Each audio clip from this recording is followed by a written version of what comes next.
Haka Bible Jisu ong bangin sya na marjong Haka per thầy bun ja jing jin jar ngin yo Hân rei trai don bat ngi ha ba ngi pen kentang lut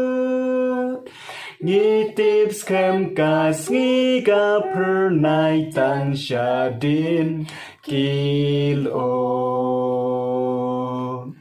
Tang sha din kil o Tang sha din kil o Ngi tips kem kas ngi ka per nai tang sha din kil o Ngi don ha per thei jing jin jar jing tha la bat ka jing sniu Hân rei trai ku lar ban nom ino Haba kilo dum kitab baro sao dong lenti jongi Ngi tips kem kas ngi ka per nai tang sha din kilo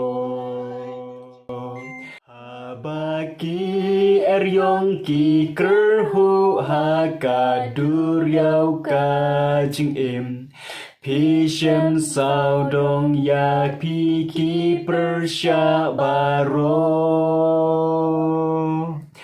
Ha ba ka jing dum ka wan tap kat ba kot ki kmat jong pi Tu tips kem kas ngi ka per nai tang sha din kil o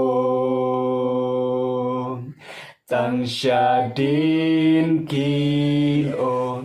Tang sha din kil o Ngi tips kem kas ngi ka per nai tang sha din kil o Ladangi syakum ki Kristan ngin sayo bai nong hadin Ula sya namar ki pop jongi baro Unom ai bangin sya tenju palat ya kabor jongi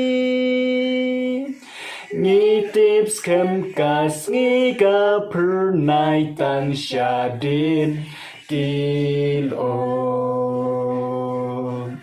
Tang sha din kil o Tang sha din kil o Ngi tips kem kas ngi ka per nai tang sha din kil o